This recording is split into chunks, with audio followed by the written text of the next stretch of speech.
भाऊ, आजपासून आपण या ठिकाणी किल्ले रायगडच्या पायथ्याजवळ आलात आणि आताच अभिवादन केलेलं आहात जिजाऊंना. कशी रणनीती असेल, काय आंदोलन असेल?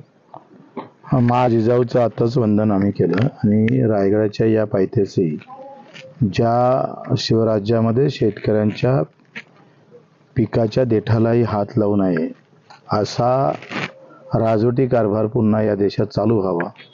अर्थातच आपण जर पाहिलं तर सगळीकडे महागाई वाढत आहे, प्रत्येक गोष्टीची किंमत वाढली, पण दिव्यांगांचं मानधन वाढत नाही. त्यांना दर महिन्याला भेटणारं मानधन 4-4 महिने भेटत नाही. शेतकऱ्यांच्या कर्जमाफीची घोषणा केली, परंतु ती सुद्धा बजेटमध्ये दिसत नाही. एकंदरीत ह्या सगळ्या मागण्या घेत आज सोयाबीनचे भाव असेल, धानाचे असेल, एकंदरीत सगळ्या शेती मालाचे भाव पूर्णतः खाली आलेले आहे. आणि मग या सगळ्या गोष्टीचं लक्ष वेधण्यासाठी आणि आमच्या मागण्या सरकार दरबारी मांडण्यासाठी आज आम्ही 3 दिवस म्हणजे आजपासून तर 23 मार्च म्हणजे शहीद दिवसापर्यंत अन्नत्याग आंदोलन मी करतो आहे. आणि मग त्यानंतर 23 तारखेला पुढची रणनीती आम्ही ठरवू. हो, आपण देखील सत्तेमध्ये सहभागी होतात, मंत्री म्हणून कामकाज पाहिलं होतं. एकंदरीत ही जी काय महागाई वाढली किंवा काही दिव्यांगांना न्याय मिळत नाही, शेतकऱ्यांना न्याय मिळत नाही, कुठेतरी लाडकी बहीण योजनेचा याला फटका बसतोय का? नाही, मला असं वाटतं का लाडकी बहीण हे नाममात्र आहे. त्याच्यापेक्षा एकंदरीत बजेटमध्ये शेतकरी, मजूर, कष्ट करणाऱ्यांचं कुठेही स्थान दिसत नाही. तुम्ही जर बजेट जर वाचलं केंद्राचं आणि राज्याचं, दोनही बजेटमध्ये ना दिव्यांगासाठी तरतूद आहे ना शेतकऱ्यासाठी आहे. ज्या ज्या काही तरतुदी आहे त्या नियमित ज्या काही होत्या त्याच्याशिवाय दुसऱ्या कुठेही बजेटमध्ये स्थारा शेतकऱ्यांना, मजुरांना आणि तुमच्या दिव्यांगांना दिसत नाही. ही वस्तुस्थिती आहे. आज तुम्ही जर पाहिलं का देशाचं चित्र धर्माशिवाय कुठलाही पक्ष, मग ते काँग्रेस असू दे का भाजप असू दे, धर्म आणि जातीच्याच आधारावर राजकारण होतं. त्यासाठी मूलभूत गरजाची काही फार गरज राहिली नाही. मी काल म्हटलं होतं का हिंदूंना पण पोट असतं, प्रत्येक धर्मातल्या माणसाला पोट आहे हे विसरले काय राज्यकर्ते? अशा प्रकारची एक व्यवस्था आहे आणि मग त्याची जाणीव करण्यासाठी खरं हे अन्नत्याग आंदोलन आपण करतोय.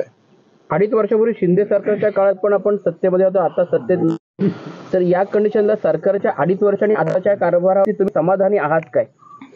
बिलकुलच नाही. खरं तर शिंदे साहेबांनी दिव्यांग मंत्रालय स्थापन केलं, नवीन मंत्रालय दिव्यांगांना दिलं, पण त्याच्यासाठी तरतूद मात्र काही ठेवली नाही.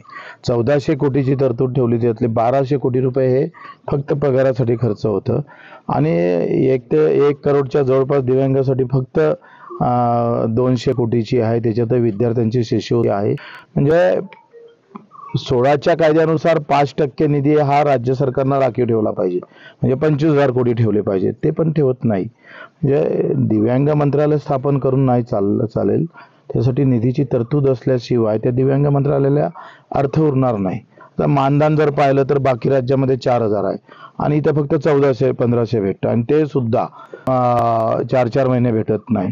केंद्र सरकार फक्त 200 रुपये देतं कित्येक वर्षापासून. म्हणजे इंदिरा गांधी पासूनचे हे 200 केंद्र सरकारनं अजून बदलवलेच नाही, ते तेवढेच आहे. नाव दिलंय मोदी सरकारनं दिव्यांग, पण योजना पैसे मात्र तरतूद केली नाही.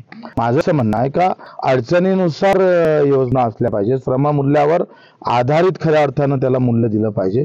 इथं श्रमावर जो जगतं, श्रम करून जगतं तो मरतं आणि अडचणीत असणाऱ्या माणसासाठी सरकार धावून येत नाही आणि मग फक्त राजकीय लाभासाठी योजना इथं निर्माण केल्या जातं आणि त्याच्यामुळं या देशाचं वाटोळं होतंय.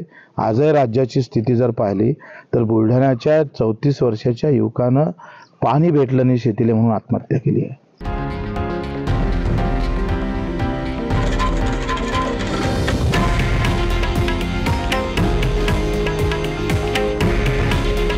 हे आहे देशातील नंबर 1 न्यूज नेटवर्क आणि आपण पाहत आहात TV9 मराठी. काळजी तुमची, हित महाराष्ट्राचं.